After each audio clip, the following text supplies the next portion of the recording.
everybody once again. This is my favorite part of every 2 weeks. So definitely wonderful to be here. First, of course, we will invoke all of our spiritual ancestors on our side with our Mangala Charna. Om Ajnanatimirandasya Gyananjana Shalakaya Chakshurun Militam Yena Tasmai Shri Guruve Namaha Shri Chaitanya Manobishtam Shtapitam Yena Bhutale Swayam Rupa Kadamayam Dadati Swapadantikam Nama Om Vishnu Padaya Krishna Prishtaya Bhutale Shrimate Bhakti Vedanta Swaminiti Namine Namaste Saraswati Deve Gauravani Pracharine Nirvishesha Shunyavadi Paschatya Deshatarine Jaya Shri Krishna Chaitanya Prabhu Nityananda Shri Advaita Gadadhara Shiva Sadi Gaura Bhakta Vrinda Hare Krishna Krishna Krishna Hare Hare Hare Rama Rama Rama Hare Hare Vancha kalpatarubhyascha kripa sindhubhya eva cha patitanam pavanebhyo vaishnavebhyo namo namaha.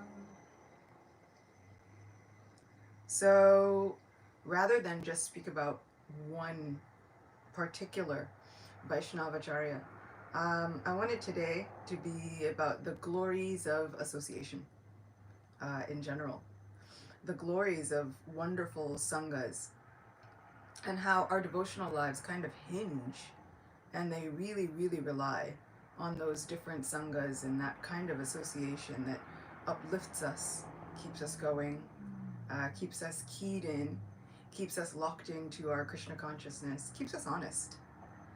So today is going to be all about that Vaishnava association. And I thought I would start with a small passage from Sri Brihad Bhagavatamrita. And I know we spoke about Brihad Bhagavatamrita just a little bit when we spoke about examining our lives sincerely, really thinking about Parikshit Maharaj and what it meant for him to examine his entire life sincerely, to think about, okay, I have 7 days left. What is it that I need? Right? When we come face to face with all of those ideas about death and that transition into the next plane of existence, we start thinking about what is actually necessary, right? Loads of people do a cleanse and a purge, and they get rid of all the things. They try and declutter. So in the process of decluttering life, Parikshit Maharaj, he hands over his kingdom to the next in line. He gives away all of his princely, kingly attire. But what does he think is absolutely necessary for him at that moment is Sangha, association. And so he goes seeking someone who can tell him what the best course of action would be for him now that he's got just 7 days left. So what is important to him? It's not the money, it's not the riches, it's not the clothes, it's not the carriages or the fancy cars for us nowadays. It's not any of those things except for association.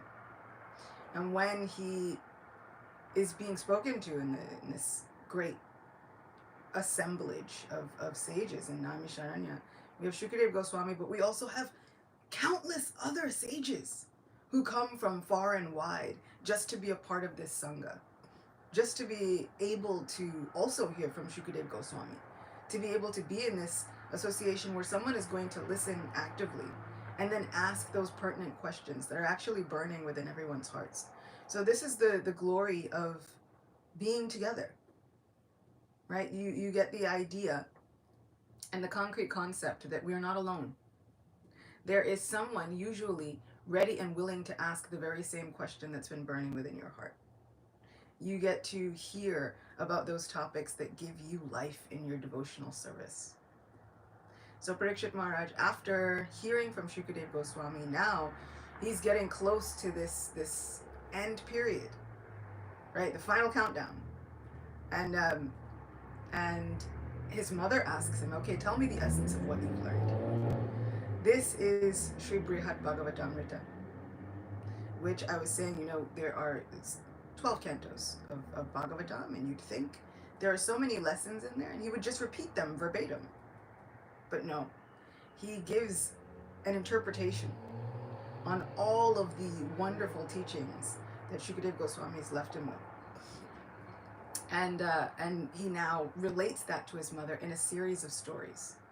So at the beginning of this series of stories, we hear that once a group of exalted sages were at Prayag, the best of pilgrimage sites, during the month of Magh, which will be arriving just after the full moon, which occurs on Monday. The sages had taken their bath and were happily seated before the deity of Sri Madhava, feeling satisfied, as if all their goals in life had been fulfilled. They were praising one another, saying, "You are the recipient of Lord Krishna's mercy." And thanks to Srila Sanatana Goswami, we have a wonderful commentary. These sages of Prayag were humble devotees of Krishna. Each of them disliked hearing himself praised and was thus trying to divert the praise to someone else. Appreciative of one another's good qualities, they could honestly tell one another, "You are the Lord's dearmost devotees." When Vaishnavas are friendly to one another like this, their community prospers. Prayag is called Tirtha Murdanya, the chief of holy places, because it is located at the confluence of the rivers Ganga and Jamuna. The sages were there at the most auspicious time for bathing, the month of Magh, January-February.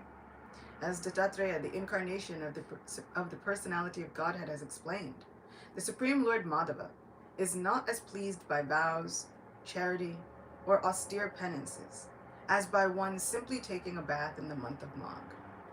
Sri Madhava is the presiding deity of Prayag Tirtha. After bathing, the sages were sitting in front of Lord Madhava, feeling extremely fortunate to be together in such a sacred place at such a time. That one particular verse and commentary really sums up for me what Sangha is. We might think that we are trapped in New York or anywhere else in the world. But really, we've come to a confluence of sacred spaces. Right? All of these sacred spaces have formed together and they've met at this one juncture on the internet. And now this is a holy place of pilgrimage. Each of these places where we reside can become holy places of pilgrimage. Any place where Srila Prabhupada has established the chanting of the holy name can become a holy place of pilgrimage. And so what does it mean for us to bathe in these sacred places during these auspicious times? For us, it might not be a physical bath, but we can definitely bathe our intellect. Right? Is it either Thoreau or Emerson, which is attributed to saying that they wake up in the morning and they bathe their intellect in the philosophies of Bhagavad Gita. This is us. We should be taking full advantage of these gatherings, feeling so fortunate to be with one another at such a fortunate, auspicious time. We get up in the morning, and for a lot of us in the Northern Hemisphere with this wintry vibes, it's kind of just before sunrise, which we hear is always incredibly auspicious. We have these energies swirling around. We have the universe, the whole universe is just kind of like stirring and waking up. And not only that, but our Krishna is very partial toward these early morning periods. When we think about coming together at Mangal Arti, it can seem arduous. It can seem a little bit intense. There's this 4:30, 5 o'clock a.m. period. And actually, so many faiths have this ceremony or a sort of ritual of waking up in the pre-dawn hours in order to immerse oneself in prayer. And we can hear all of the reasons about why that is. It's good for the mind. Everything is very quiet. There are less disturbances.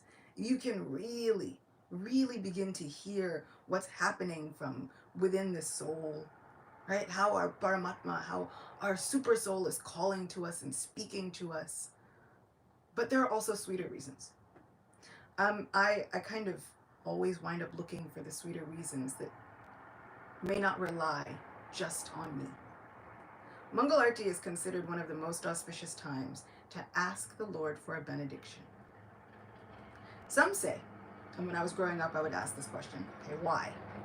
Some say it's because at Mangal Arti, the first thing that we give Krishna when he wakes up is sweets.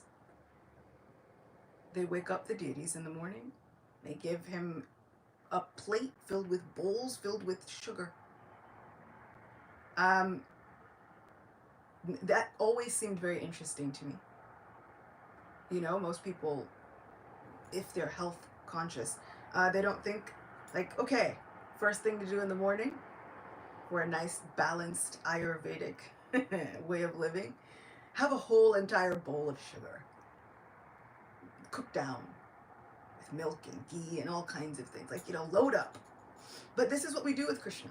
So some people say that it is auspicious to ask for a benediction at that time because he's feeling particularly sweet. He's feeling quite happy and energized. Who wouldn't be? And usually, most of us, like, those are coveted Mangal sweets. You go anywhere in the world to any temple, and when they really, really like you, they find you later on. These are Mangal Arti sweets. And you think, oh, this is a big deal. But is that the only reason? I found possibly an equally sweet, if not sweeter reason. Mangal Arti is one of those most auspicious times for devotees to gather together and to associate with each other and to associate with Sri Krishna because of what it represents within Krishna's own pastimes. What is Krishna doing at that time? So Krishna usually goes to sleep somewhere between 8:30 and 10:30.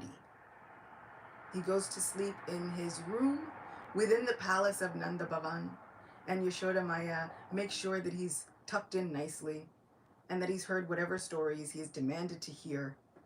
And his eyes flutter closed, and sometimes they say Krishna pretends to be asleep while the gopis pretend not to notice that he's not really sleeping. And they continue telling stories and milling around until they're sure that he's asleep. And then they leave. Krishna sleeps for about 24 minutes.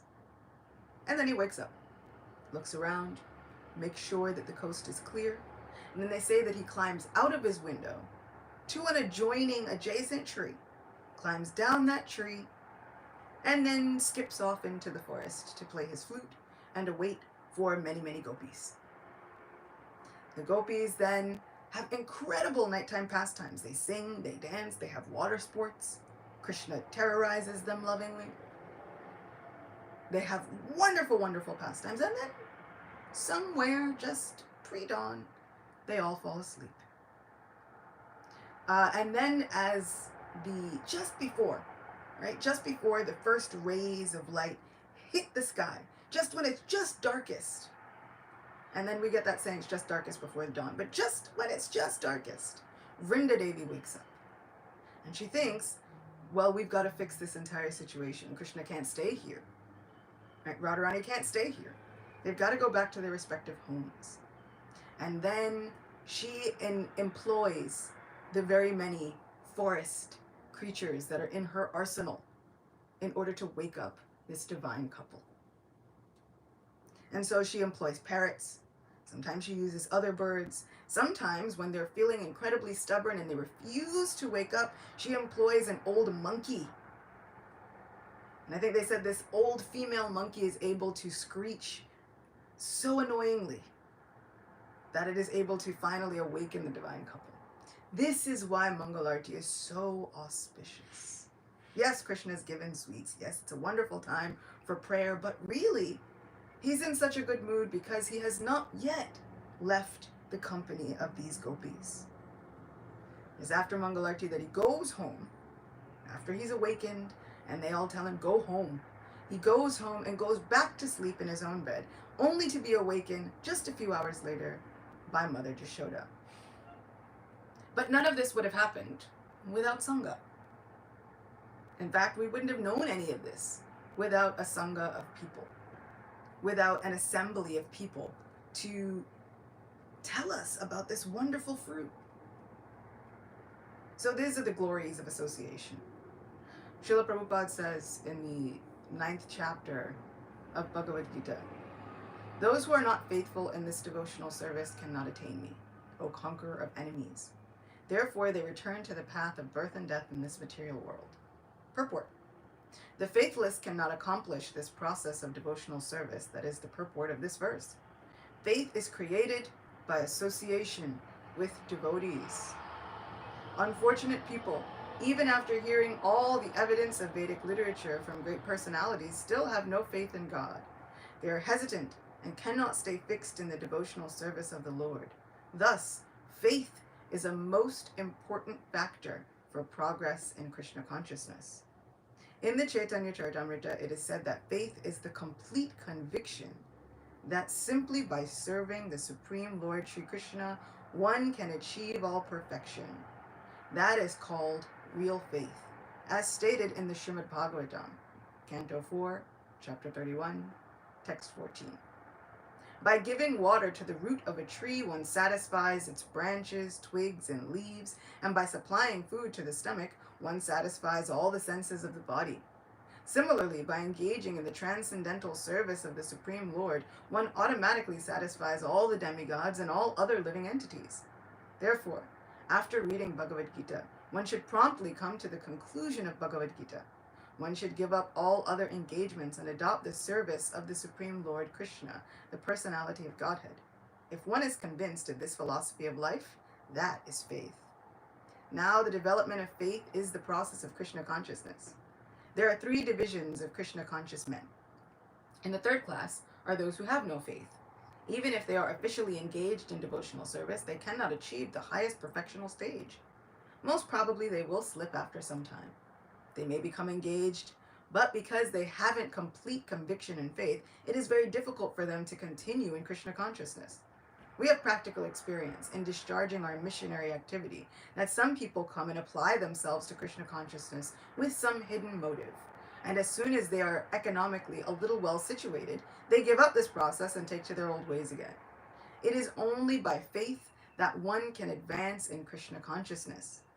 As far as the development of faith is concerned, one who is well versed in the literatures of devotional service and has attained the stage of firm faith is called a first-class person in Krishna consciousness. So then Srila Prabhupada speaks about first-class faith, second-class faith, and third-class faith.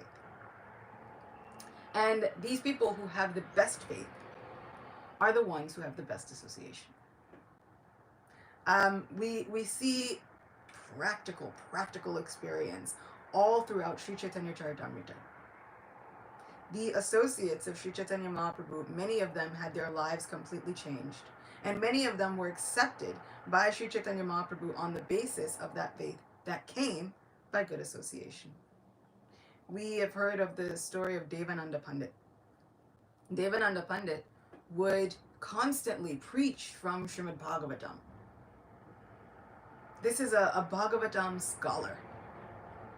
And yet, Sri Chaitanya Mahaprabhu considered his presence an annoyance. He found himself irritated by Devananda Pandit's very existence. So much so that he would actively run away from the place where Devananda Pandit was preaching, or from where Devananda Pandit was. And we've given a lecture on Devananda Pandit, and I just remember thinking, imagine the most munificent, compassionate, magnanimous Lord Sri Chaitanya Mahaprabhu, who accepted everyone, found Devananda Pandit annoying. And not just annoying, so much annoying that he refused to want to be around him. So imagine the soul of all souls, the very soul of the Paramatma, the source of all super souls within every heart. What would someone have to do to distance themselves from that personality? Devananda Pandit would preach from Srimad Bhagavatam, but he would never include bhakti. He would never preach on devotional service. He would never preach on the glories of devotion to Krishna. And this was the thorn in the side of Sri Chaitanya Mahaprabhu, that most magnanimous of personalities. The person who came to give this magnanimous, compassionate, devotional service and love to everybody, to inundate the world with a flood of prema. But he would actively avoid him because he did not preach the glories of devotional service. Also, Devananda Pandit had students, and as he was preaching the glories of Srimad Bhagavatam, one day, in walks Srivas Pandit. Srivas Pandit was so eager to hear about the glories of Sri Krishna from Srimad Bhagavatam that he walked into that assembly and he sat down. And it didn't matter what Devananda Pandit said. Srivas would hear the wonderful glories of Sri Krishna, and he would envision those glories of Sri Krishna and the pastimes of Sri Krishna playing out within Sri Vrindavan Dham, and Srivas Pandit was enveloped in a mood of ecstasy. He would cry, he would shake, he would have goosebumps, he would chatter, and everybody else thought that he was a disturbance. They began to talk about him badly. They began to say, how is anybody supposed to seriously study academically in a scholarly mood with this emotional person blubbering about? And at one point, they all gathered together. They physically picked up Srivas and they removed him from the assembly, put him on the side of the road. Srivas came back to external consciousness and he thought, oh no, how did I get here? And then he would think, I hope I haven't offended anyone too much. And then he'd kind of walk home. Srivas didn't take any offense, but the Supreme Personality of Godhead did. And because Devananda Pandit did not stop his associates, he was considered just as big an offender. It is often said that the teacher is also responsible for the activities and the character of the disciples. And so if they see their disciples behaving in such a way, it is their duty to prevent that activity. Sri Chaitanya Mahaprabhu, when he defeated that Digvijay Pandit, which we've spoken about, right? The Digvijay Pandit, Keshav Kashmiri, he was so attached to his mode of preaching. He was so attached to his name as Digvijay Pandit and his title, that as Sri Chaitanya Mahaprabhu defeated his lines of philosophy, he understood this is a fate worse than death for this Digvijay Pandit. And as Sri Chaitanya Mahaprabhu defeated him, and all of his disciples began to deride him, make derisive comments, Mahaprabhu stopped them. Stop. This is not what we are meant for. So Sri Chaitanya Mahaprabhu, this is not just something that he expects other people to live by. And he doesn't actually adopt those codes himself. These rules of propriety and etiquette, he was an emblem, an exemplar of all of them. And so he was so compassionate that he wanted to make sure that even the people he defeated did not feel anything but compassion and love emanating from him.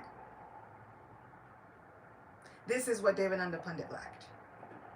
And so Sri Chaitanya Mahaprabhu, at some point, he even confronted him.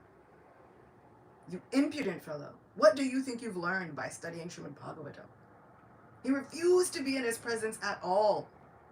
I refuse to associate myself with you at all. One would think someone is completely lost. Devananda Pandit had a saving grace. Association. He somehow met up with Vakreshwar Pandit, who was a great dancer in the kirtans of Sri Chaitanya Mahaprabhu, and a great chanter of Harinam Sankirtan. And so when Vakreshwar Pandit would chant, somehow or other, Devananda Pandit became entranced. And he would take a stick and he would try and make sure everyone stayed back, not to disturb the dancing of Vakreshwar Pandit and the kirtan of Vakreshwar. They began to have each other's association. Devananda Pandit couldn't figure out what it was, but there was something about this Vakreshwar Pandit that called to his very soul. And they became fast friends. And Devananda Pandit tried to keep them as friends, just serving however he could. Finally, Sri Chaitanya Mahaprabhu, after many tours and many years, he comes back to Navadvip. He comes back and he decides, I will forgive anyone who's ever committed any offenses that I've considered offenses. This will become the place of amnesty. And so he comes back and he begins speaking with so many devotees. They're coming in droves, in the thousands. They are using this opportunity. And devotee after devotee after devotee is coming, and Sri Chaitanya Bhagavat describes how so many devotees would come and they say, "Oh, Mahaprabhu, please give me your shelter. Please give me your mercy. I've been a great offender at the lotus feet of all of these Vaishnavas." Sri Chaitanya Mahaprabhu would say, offending a Vaishnava is like drinking poison. But the antidote for poison is if you, with the same amount that you've drunk the poison, if you can take the antidote, then you'll be saved. This analogy, this metaphor, for Sri Chaitanya Mahaprabhu would say, offending a Vaishnava is like drinking poison. But with the same amount, if you then go and glorify those Vaishnavas, that can be the only antidote. And for those devotees who would then make that switch and honestly, sincerely, with a full heart, glorify the Vaishnavas around them, Sri Chaitanya Mahaprabhu is so much more than compassionate, ready and willing to accept all of those Vaishnavas, ready and willing to give them all protection, give them all of his mercy, and give them complete love of God. All it took was that one moment. That's it. So here we see the power of association. In this very place, in comes Devananda Pandit. He says, "Oh Mahaprabhu, I have done the most heinous deeds. I have preached Srimad Bhagavatam and never mentioned Krishna, never mentioned devotional service. I haven't given any importance to this devotional service, and thus I have distanced myself from you and your mercy. Is there any way that I can ever be forgiven?" Sri Chaitanya Mahaprabhu was not at all interested in forgiving him until he says, "Of course I will. You have become a candidate for the mercy of Shri Krishna, but not because of your preaching Srimad Bhagavatam, but because of your association with Vakreshwar Pandit. This has turned your entire life around." Srila Prabhupada says this faith comes from association. And that faith is the cornerstone and the basis and the foundation of our entire spiritual lives. There is no way we can continue in our devotional lives without that faith. And there's no way that we can continue with that faith without association. It is a synergistic compound that is necessary to our lives. So I pay my obeisances to this grand association, which is keeping us all alive, which is keeping us all going in our devotional service, or in our paths to try and even get to devotional service. We might think, I've got no devotional service whatsoever, but I know someone who does. And if I can just help them, you're already on the best pathway towards Krishna's mercy and toward achieving that mercy. These sages at Prayag were telling one another, you are undoubtedly the greatest recipient of Shri Krishna's mercy. And what all did that take? They didn't have to go and perform incredible austerities and stand on one leg with their hands outstretched for millions of years. All they had to do was come together in wonderful association at the right time, in the right place. And so Shri Krishna says that his devotees, they perform devotional service by gathering together and enlightening one another, enlivening one another by hearing about him. Sachinandan Maharaj says that we should value association in such a way that we come together and we talk about things, we hear about things that we can't hear about anywhere else. Meaning, you ever feel like, devotees just get you, right? And this happens a lot. You can be a spiritual person and then you're looking for somebody in a relationship and they could understand everything else about you, but somehow or other just don't get the spiritual thing. Like, what's the obsession with the spiritual stuff? And that can be the make it or break it in the whole relationship. And so you find yourself thinking, you're like, well, I'm going to need somebody who's going to understand my obsession with the spiritual stuff. Because so much comes from this association. I was speaking with friends all last week and they were saying, association is so interesting that you can find yourself, you think, I don't necessarily like who I am when I'm around this group of people. Or I don't like who I am around that group of people. And sometimes that group of people, they're just all the layers of our minds, right? Like, Somehow it's like, I don't even like who I am around this group of people going on here. What's our saving grace? Our saving grace is coming together with our friends, talking about the things that we can't talk about anywhere else. Talking about the issues and the hurdles and the victories and the triumphs that we can't talk about anywhere else. Talking about the fact that, okay, you know what, friends? We're going to embark on an Ekadashi fast, and no one will really understand the victory or the trials or whatever it is except for other devotees. Even if you're gluten-free, sometimes they just don't understand. Right? They don't understand what goes into that with a mindset of prayer and an intention of, I'm coming to try and adopt this diet for this day, this fast for this day in order to please my supreme friend. We want to come together and bathe our intellect, bathe our souls, bathe our hearts in those glories of the people who can tell us Krishna is your best friend. And I'll tell you why. Right? Those people who can uplift us in those moments where it's like, well, they didn't even know what I was going through, but somehow or other they completely understood and they said exactly what I needed to hear in those moments. These are the glories of good association. This is what we find in the association of those souls who seem to just magically understand us. Is it magic? No, it's Paramatma. Connecting us, speaking through all of those other devotees.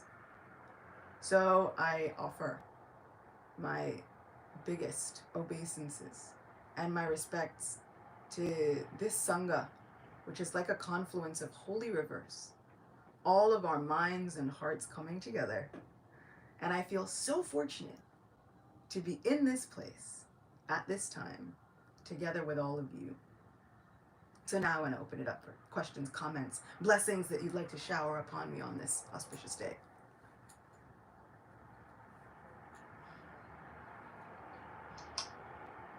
Hey, Rachita Gopi, I really like the point how an old female parrot can screech very annoyingly and awaken the divine couple. And I was thinking, yeah, this is me. I can screech. I can't do much, but all I can do is screech and maybe get Krishna to awaken me. Yeah, thank you for that analogy.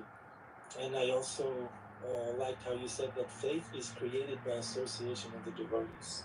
I can sense that every morning in this class. My faith is being created. And also, offending a devotee is like poison, and then take the antidote with that same mouth. Start glorifying them. That's the antidote. I really like those points. Just wanted to reflect them quickly. Thank you.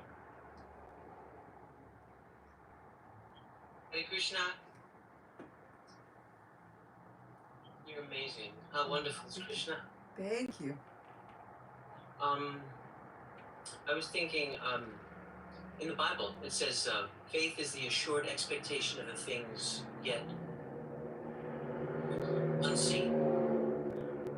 And when we carry faith with us, works without faith is dead, the Bible says. So that's the association. Our association with devotees, that's how we should. Oh, faith without works is dead. Sorry. That's correct. Thank you. So I have issues. I know. I think we all do. My mind just keeps racing and racing and racing and racing. And I call Adi like 3 a.m. sometimes. I wake up 23 other people, and he takes the time to talk to me. He's a blessing for me. He's a blessing. I met him in 2004. What do you mean? All right. So I'm gonna make it quick. Because he says I have the gift of gab, so I have to be careful. But I enjoyed this class very much. Thank you. Haribol. Sure. Mataji, Prabhupada tells us we get the quality of association we ask for. Mm-hmm. If we look for third class people, then we become fourth class. Mm-hmm. But if we really want first class association, specifically say, Lord, I want to be with those people that are close to Krishna and intense and dedicated and pure and repeating Prabhupada and setting a good example, then we'll be uplifted like that, and we'll become like who we associate with. Right? So if we want good association, we'll get it. And if we want association that, we'll just hold on, casual, and we become like that also. So we have to be real careful what we desire. Isn't it? And that it really makes you rethink life. Every time you turn on a TV or a radio or a podcast, to think, okay, whose association am I entering into right now? What association am I actually letting into my space right now? Like, am I gonna let a whole bunch of mobsters into my house? Is that what I really want? It really makes us like rethink, okay, what am I doing with my valuable time?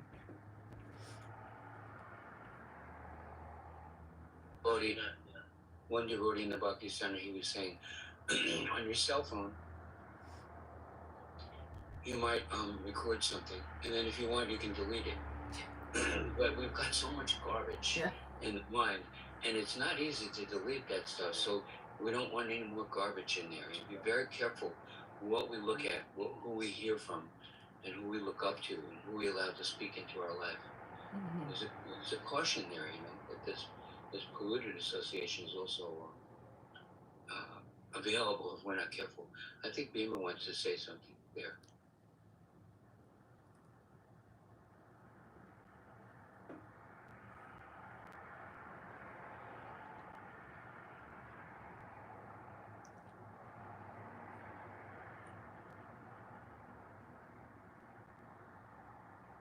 Adi just put me on the spot. I don't want to say anything. I just want to listen.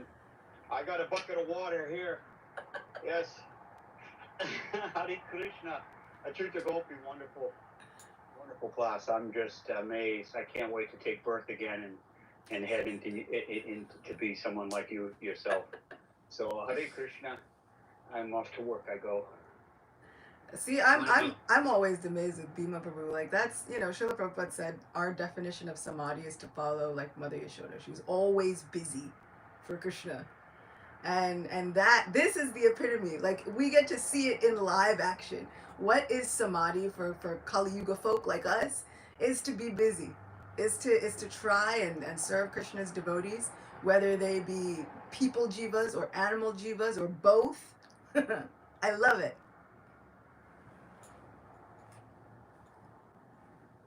I once heard an interview of a person who earns his livelihood by stealing, by taking from people, something that does not belong to him. And he was asked, what about all these surveillance cameras that are everywhere these days? How do you work around those? And he said, he was asked, this technology is so advanced these days. How do you get away with it? How do you work around it? And he said, the technology is advanced, but people who are running it are clowns. So I was thinking, our mind and intellect is very advanced technology, so let's not let any clown run it by landing it to news channels or, all this Prajalpa podcast, like you said. So let's not let clowns run our advanced technology that is meant to be engaged in service of Krishna, like Bhima Prabhu is always engaged in serving, engaging his horses in service of the Lord. Amazing. And we have to try and use our discrimination. We have to use some discernment and the good sense that hopefully God gave us.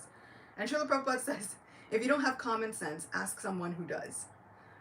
But like Bhakti Tirtha Maharaj, he used to say the first thing he would do when he got to a new place was get the newspaper and look at the news.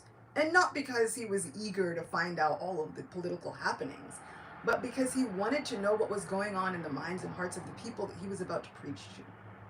And so just looking at the few pages of a newspaper would be able to give him a sense of what was actually going on in the hearts of an entire nation. He would see where they'd be disconnected, or what they'd be hungry for more, or what they definitely need more of. He would find a way and then morph his preaching around that so that they'd be able to take Krishna more readily. And that, I think, that's ultimate dovetailing. It's so smart and intelligent.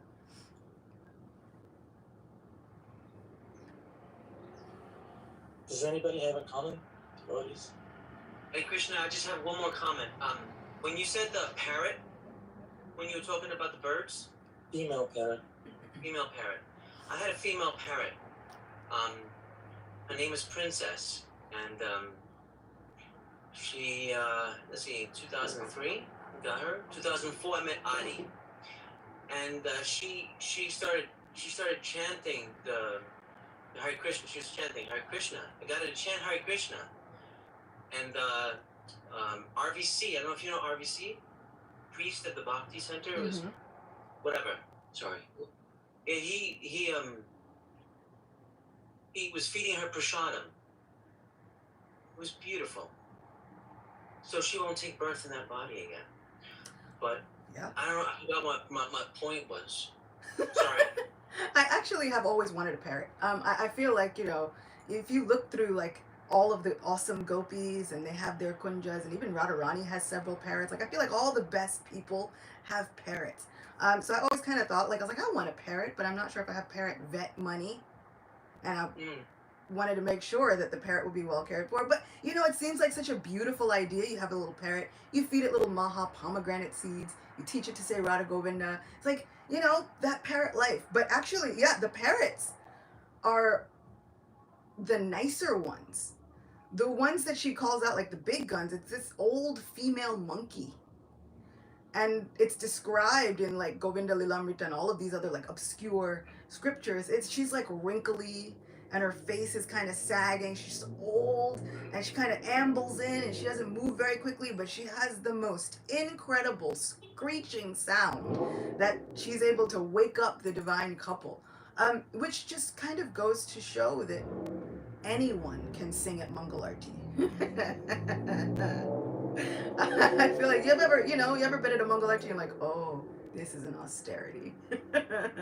But there's a purpose. Krishna has a purpose for everybody, and it doesn't just say, oh, that's it, you can't serve, or you're just a parrot, you can't serve, or you're an old lady monkey and everything is like sagging and wrinkled and strange. No, he makes an exalted position for this monkey who has a name that I forget, but just goes to show that everybody becomes immortalized by their devotional service.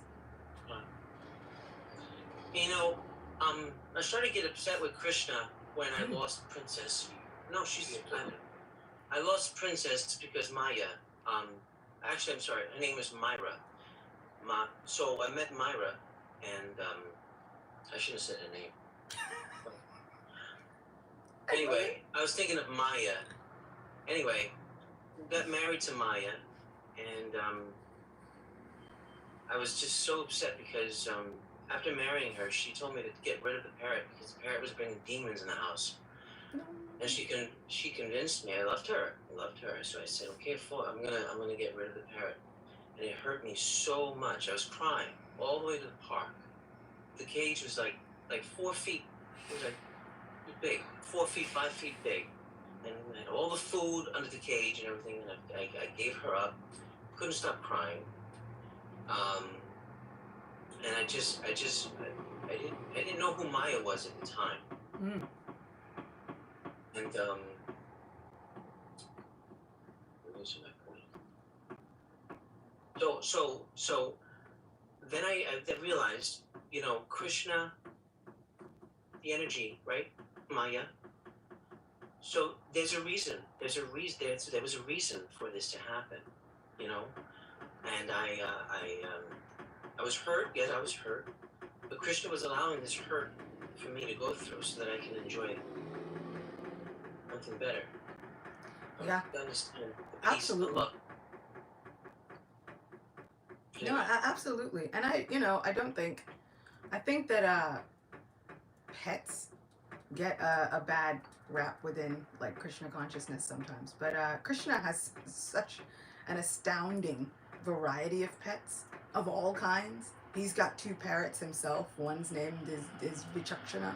And he takes this parrot with him from Vrindavan to Mathura to Dwarka. Like he keeps this parrot. He takes it with him and the parrot plays like vital roles in his pastimes. But he has so many pets. And I feel like we can think that Like I said, somebody might not have a role in our Krishna consciousness, or that might be association that is not necessary. But sometimes I do feel like it's the people association that gets us. But the animal jiva association sometimes is a little bit more conducive to our spiritual lives.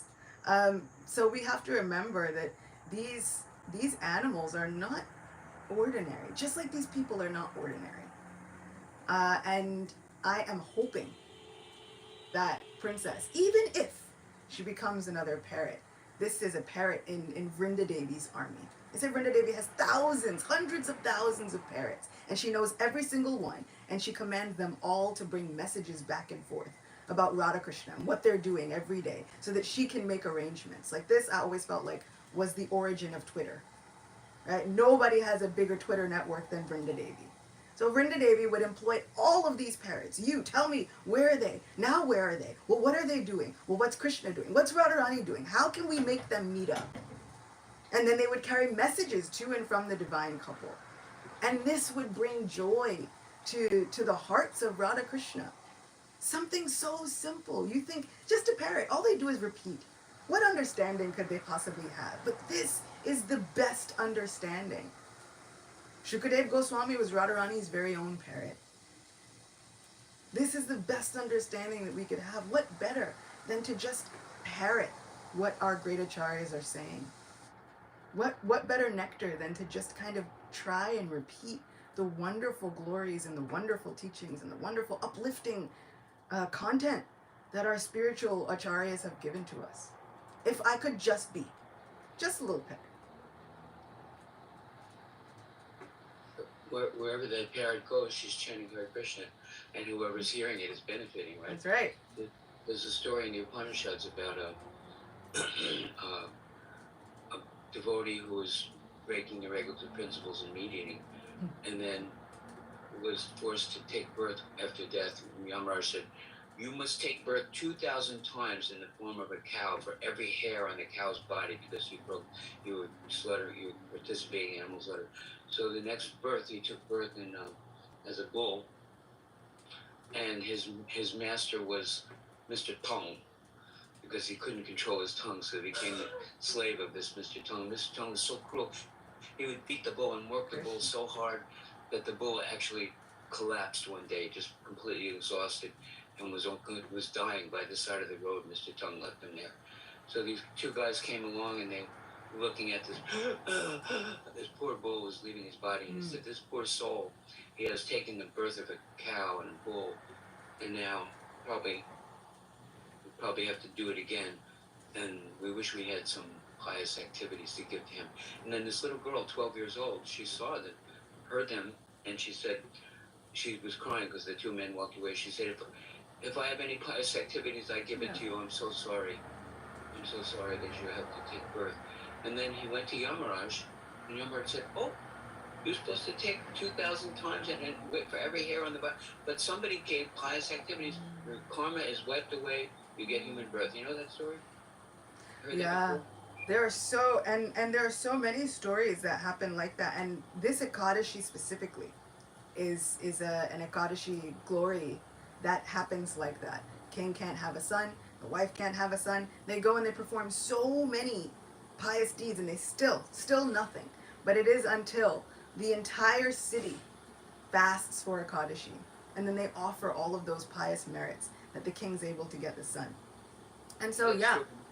The story about the bull has a parrot in it, because the bull, that soul, he took a human birth, and then he remembered, and when he was 8 years old, he was thinking, I was a bull, and I had this, and he went and he found the bull's body, the bones by the side of the road, and then he said, "It's that girl." There was a girl, and she said, "I did my pious activities." He said, "What pious activities could she possibly have performed?" Mm-hmm. And so and she said her mother was a prostitute, so he went to a local brothel, and he found that girl, who was now 20 years old. And he said to her, you said to me, I give you my pious activities. What? She said, "I don't know. I've never done any service. I never gave a donation. I never did any, pious activities. The only thing I can think of was there was a sailor, and he stole a parrot, from a brahmachari ashram, and he gave it to my mother in payment for his an engagement with her. And then the parrot, apparently, he would always chant, he quoted one verse from Bhagavad Gita. And because she heard that verse, she didn't even understand it. That was her pious activity that she gave, and it erased all the. So the power of the scripture, how wonderful is Krishna? We got to throw that in. How wonderful is Krishna, right? That he allows, even though we've done terrible things, that just by hearing from the scripture we become purified and uplifted, and it counteracts, and we can even give it to somebody else. And it never diminishes, because what happens is that girl still is liberated. Like, it doesn't even matter. Whatever activities happen, the girl gets liberated, the prostitute gets liberated, the cow gets liberated. Everybody's just by one verse of Sri Bhagavad Gita recited by a parrot. Yeah, go on and shoot the Gopi. I just No, that was it. The parrot also gets liberated by vibrating the verse. Yeah, the Gita Mahatmya is so full of stories where somebody says, it's like, well, what did you do? Well, what happened? Well, I heard a parrot, and the parrot's reciting this one chapter. And I kept hearing this parrot reciting this one chapter. I don't know what it was, but I heard it. The Gita Mahatmya is so full of stories with parrots who have been fortunate enough to have heard from sages and then just repeated. So even if you think, I'm not so great at telling stories, all I can really do is kind of remember and repeat what I heard from somebody else. It's enough.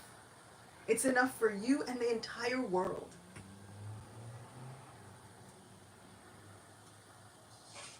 Yeah, just one quick point. It's actually relishable and enjoyable, and it's extremely funny when a devotee who can't really sing by material standards, but they still put themselves out there and still chant what do you call it, Mangalarati, the prayers in the morning. It's so sweet when a devotee like that, or a quiet devotee gives class, or something like that. When it's an act of surrender, and it's enjoyable, it's inspiring to see. Just wanted to say that. Hare Krishna, Prabhupada, we have to go now. Hare Krishna, Prabhupada. Okay. Thank you, Srila Gopi Devi Prabhu, for this wonderful movie. Let's protect the cows and let's protect the parents. Let's add that there. Thank you, Srila Gopi. There's always some kind of pet involved in your class. There was a calamity puppy once, and now it's a parrot. No, we're gonna go back to puppies next time. Nice, great. And thanks everyone for contributing to this class, either by listening or making a comment or reflection. Thank you so much. Have a wonderful Ekadashi. Don't forget Krishna. Screech like a parrot, glorifying the Lord and his devotees, and we're going to be all right. Or an old monkey. Thank you. Amazing. Amazing class. Thank you.